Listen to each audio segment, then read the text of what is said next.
Hai guys, assalamualaikum warahmatullahi wabarakatuh. Terima kasih yang udah klik di channel ini. Ketemu lagi bareng aku, Sisi Prayogi. Sebelumnya aku ingin mengucapkan banyak-banyak terima kasih ya buat teman-teman yang udah subscribe. Dan yang belum subscribe, aku tunggu ya subscribe-nya. Untuk cerita kali ini, aku mendapatkan kiriman cerita dari Mas Sabar asal Purwokerto. Jadi Mas Sabar ini bekerja di sebuah perusahaan telekomunikasi di daerah Purwokerto yang memiliki area kerja meliputi area Jawa Tengah. Kebetulan pada saat kejadian ini, Mas Sabar bersama tim mendapatkan tugas untuk melakukan pekerjaan di daerah Majenang. Sehari sebelum keberangkatan, Mas Sabar bersama tim berkumpul untuk membahas hal-hal yang diperlukan untuk persiapan berangkatnya. Satu timnya Mas Sabar ini terdiri dari Mas Sabar, Mas Bambang, Mas Husen, dan Mas Gatot. Sehari sebelum keberangkatan malam harinya, Mas Sabar itu bertanya sama Mas Bambang, "Bang, gimana untuk surat-surat perizinannya, semuanya udah siap belum?" "Oh, udah. Untuk kunci-kunci udah dihubungin belum?" "Udah." "Kenapa hal itu perlu, yaitu surat izin maupun kunci-kunci itu perlu untuk memasuki tower-tower yang akan diinstalasi?" Karena kalau teman-teman perhatiin ya, biasanya kan kalau di tower itu kan bisa dipagerin, dan itu kan ada gembok-gemboknya, dan gemboknya itu biasanya kan harus diambil kuncinya di tempat tertentu gitu kalau menurut Mas Sabar. Dan untuk surat-surat izinnya itu juga diperlukan seandainya ada warga atau apa yang menanyakan surat tugas mereka. Selain itu pun mereka juga harus meminta izin kepada warga sekitar atau penjaga-penjaga site-nya di area tersebut. Nah, Mas Bambang tuh bilang sama Mas Sabar, "Iya bro, gue udah dapet nih semuanya, tapi ada pesan dari penjaga site sana kalau mau ngerjain di daerah tersebut belum jam 5 itu udah selesai bro, karena diharapkan setelah jam 5 itu semua udah pada selesai dan udah pada pulang meninggalkan area tersebut." Mas Husen terus nyimpain, "Emang kenapa bro, kok cepet banget gitu, emang nggak bisa apa dilemburin sampai malam?" Nggak bisa bro, gue dapet dari penjaga set karena area tersebut tuh kayak area keramat gitu, karena di situ tuh masih banyak makam-makam kuno atau makam-makam yang belum ketahuan itu siapa yang dimakamkan di sana, katanya gitu. Udah terkenal lah sebenarnya daerah situ teman-teman. Nah, oke lah kayak gitu kata Mas Gatot. "Ya udah kalau kayak gitu kita ini aja deh, besok berangkat pagi-pagi," kata Mas Gatot gitu. Oke, semuanya Mas Bambang, Mas Husen sama Mas Sabar setuju. Mereka niat berangkat pagi-pagi dari Purwokerto sampai ke Majenang. Oke, singkat cerita besok paginya mereka udah kumpul lagi di kantor dan mereka siap berangkat. Mas Husen yang bagian mengecek perlengkapan atau hal-hal tools atau material-material yang perlu dibawa untuk mendukung instalasi mereka. Oke, semua siap. "Bro, jangan lupa," kata Mas Sabar ke Mas Bambang, "kalau dicek-cek lagi jangan sampai ada yang ketinggalan surat izin atau lain-lain sebagainya." Oke, siap. Mas Gatot kebetulan adalah engineeringnya, jadi dia yang dibawakan cuma laptop aja. Oke, setelah semua siap masuk mobil, mereka berangkat. Tower yang di daerah Majenang itu memang udah terkenal sangat angker daerahnya. Dan kebetulan untuk area tersebut ada 2 tower yang berdiri, yaitu dari operator A dan operator B. Kebetulan pada saat itu Mas Sabar dan tim itu mengerjakan operator A yang tinggi tower itu sekitar 50 meter.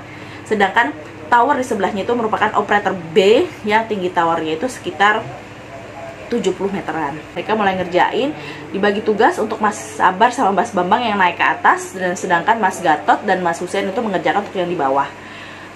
Karena Mas Gatot kan yang bagian untuk ngatur-ngatur aplikasi atau mengetes kualitas dari sinyal-sinyalnya, sedangkan kalau Mas Husen itu bantu nanti kalau ada kabel atau apa yang harus dicolok-colokin di bawah, dan Mas Bambang sama Mas Sabar itu yang bagian naik ke atas untuk memasang-masang alat-alat yang diperlukan di sana. Oke, selesai zuhur, mereka istirahat. Mas Bambang sama Mas Sabar turun ke bawah sama Mas Husen sama Mas Gatot, mereka makan siang dulu di sekitar sana. Lalu para penjaga warusan nanya, "Lagi kerja di mana Mas?" "Oh, saya lagi ngerjain tower ini." "Oh iya gitu, ngerjain di sana Mas," gitu. "Udah mau selesai Mas," gitu. "Belum Bu." "Memang kenapa Bu?" kata Mas Sabar. "Enggak Mas, cuma ngingetin aja, kalau bisa jangan lewat dari maghrib Mas, kalau bisa sebelum surup itu udah selesai ya Mas. Lumayan daerah situ masih banyak wingitnya Mas." Nah, bahasanya ibu-ibu itu, "Geh Bu, insya Allah Bu, kami usahakan nanti secepatnya," kata Mas Sabar. Terus lalu Mas Sabar dan teman-teman Mas Sabar, Mas Bambang, Mas Husen, dan Mas Gatot pun segera menyelesaikan makannya. Ketika mereka dalam perjalanan lagi dari warung menuju ke site tersebut, Mas Sabar sempat bilang sama Mas Gatot, "Bro, kayaknya kalau untuk menyelesaikan instalasi sebelum jam 5 atau setelah asar untuk bagiannya dari aku kayaknya nggak bisa. Kalau kata Mas Sabar, ini kayaknya kerjaannya masih harus dipasang, itu masih agak lama nih bro. Loh gimana nih, terus dilanjutin apa enggak ya, kata Mas Bambang gitu. Apa kita lanjutin besok aja apa ya, karena kan perjanjian dari penjaga set kita nggak boleh, kata Mas Bambang gitu. Nah terus Mas Husen nimpalin, lah kalau gitu apa nggak capek ya kita bolak-balik gitu kan, emang masih lama banget apa gitu, kata Mas Husen gitu nanya. Ya sebenarnya sih nggak juga gitu kan, tapi ya mau gimana loh, kalau ini kerjaannya memang belum 100% selesai. Aku takutnya aku selesai tapi Mas Gatot belum bisa ini ya frekuensiin, kalau katanya Mas Sabar. Ya udah, kata Mas Gatot, dicoba maksimal dulu aja bro, sampai gimana mudah-mudahan bisa segera selesai. Nanti yang diurusan di bawah aku bantuin deh si Husen nih, kalau kata Mas Gatot. Oke, mereka sampai, mereka mulai ngelanjutin lagi kerjaannya. Mas Sabar sama Mas Bambang mulai ngelanjutin lagi install di atas. Mereka kan udah pasang peralatan safety belt, helm semua mereka pasang. Mereka bawa antena juga untuk naik ke atas. Lalu Mas Husen sama Mas Gatot standby di bawah, yang di dalam shelternya itu mereka juga nyolok-nyolokin untuk install hasil dari pekerjaan Mas Sabar sama Mas Bambang yang di atas. Ternyata apa yang diprediksikan oleh Mas Sabar itu benar gitu teman-teman. Jadi memang setelah asar itu kemungkinan mereka sudah selesai itu belum selesai, ibaratnya Mas Sabar itu belum selesai menginstal di atas.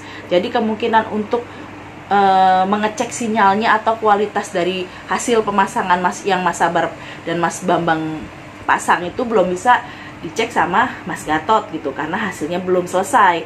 Dan otomatis pun kalau dipasang pun akan selesainya di atas jam 5. Lalu Mas Bambang sama Mas Sabar turun dulu ke bawah, ketemu lagi sama Mas Gatot sama Mas Husen. Bro, belum selesai nih bro, antenanya ini ada yang belum selesai dipasang, kata Mas Bambang. Gimana nih, kata Mas Sabar, kita mau lanjut lagi hari ini apa mau kita pulang dulu lanjut besok pagi lagi?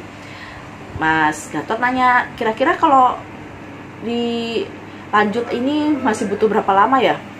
Mas Bambang sama Mas Sabar hitung-hitung lah ya. Terus menurut Mas Sabar ya diprediksi ya maghrib lah mungkin baru selesai, katanya gitu.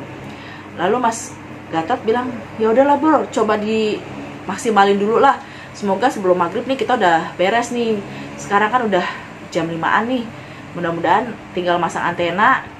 Bentar lagi kan ini bisalah kita maksimalin nih. Mudah-mudahan nih, kata Mas Gatot gitu kan. Oke lah, kita coba maksimal dulu, kata Mas Sabar sama Mas Bambang. Oke, sekarang kita naik dulu aja, kata Mas Bambang. Nah, kalau gitu sekarang coba aku sama Bambang naik lagi deh. Nyelesain maksimal ini, kalian sambil siap-siap di bawah, prepare barang-barang toolsnya. Jadi kalau kita udah selesai, tinggal kamu frekuensiin, kamu colokin sinyalnya, terus segala macam, cek sinyalnya, nanti kita langsung cabut pulang aja, kata Mas Sabar ngomong gitu. Oke, semuanya sepakat. Akhirnya Mas Bambang sama Mas Sabar naik lagi ke atas. Mas Husen sama Mas Gatot itu standby di bawah. Memang suasananya itu ketika sudah mendekati waktu surup itu semua udah berubah teman-teman. Jadi tiba-tiba yang suasananya tadinya enak, tiba-tiba kayak mendadak sunyi, karena itu sudah mendekati waktu surup lah, ibaratnya mendekati maghrib. Jadi semuanya itu udah rasanya itu udah beda gitu. Mas Sabar sama Mas Husen mulai naik lagi ke atas. Sampai atas mereka udah masang-masang antena segala macam dipasang, karena berat kan lumayan antenanya mereka pasang-pasang. Tapi ketika mereka lagi memasang-masang itu, Mas Sabar sama Mas Husen itu dengar ada suara anak kambing.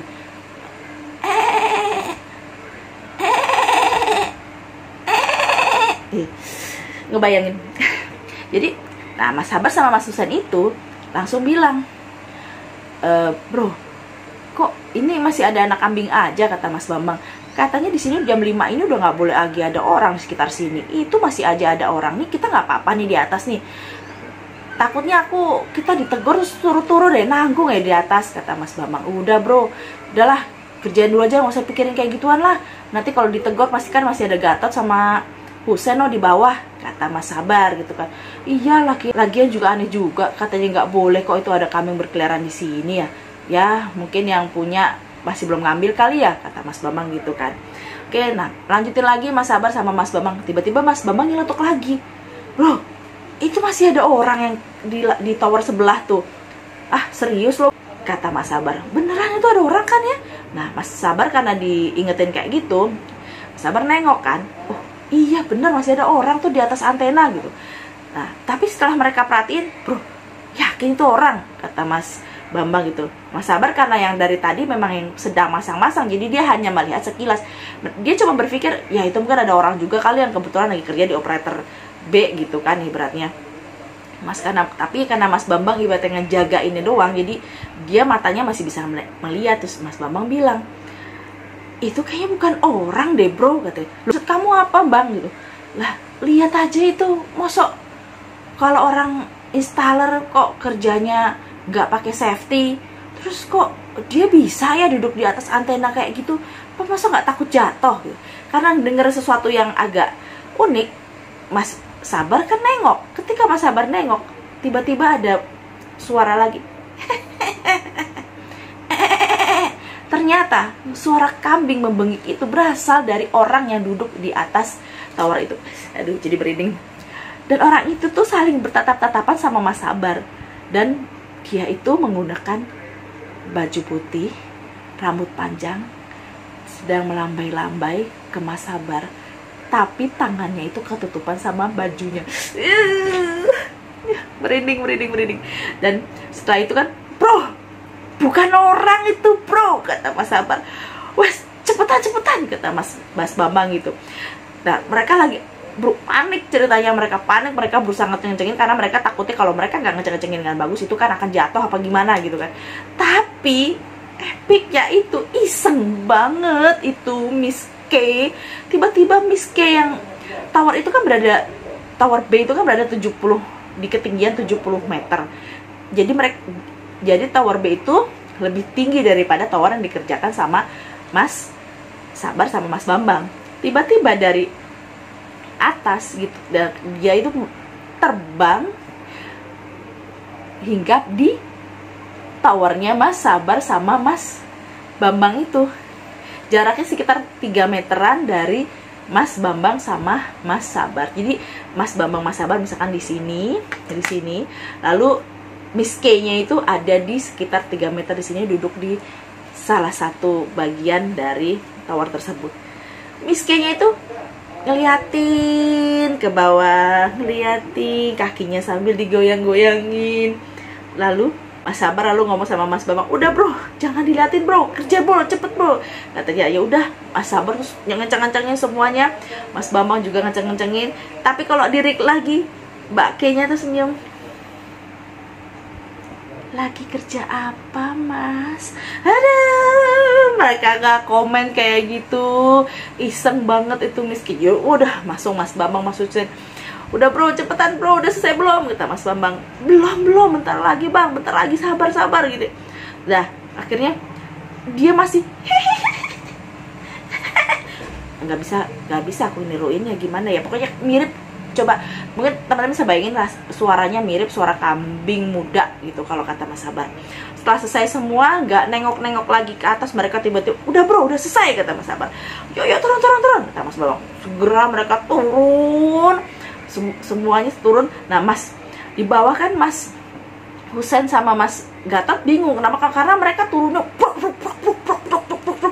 bayangkan kita dari ketinggalan 50 meter, mereka kayak lompat buru-buru, gimana caranya mereka bisa turun gitu.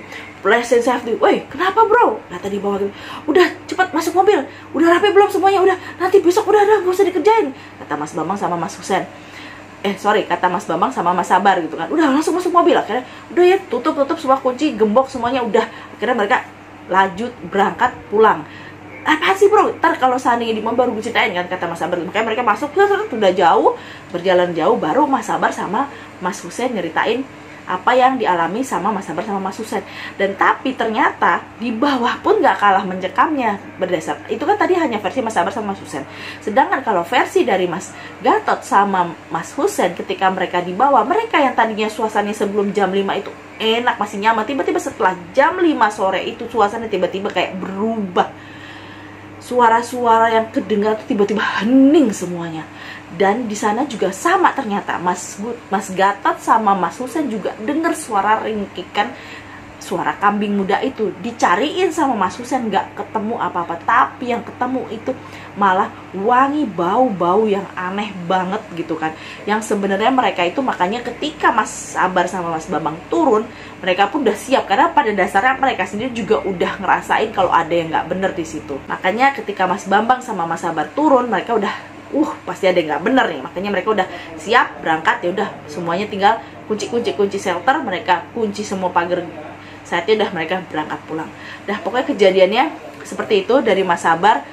Memang daerah itu kalau menurut Mas Sabar sudah terkenal oleh keangkerannya gitu kan. Tapi untuk lebih lengkap, lebih jelasnya, pokoknya Mas Sabar cuma bilang kalau orang Majenang tanya itu tower, ada 2 tower yang berdiri di daerah situ, pasti udah pada tahu. Pokoknya gitu aja di teman-teman.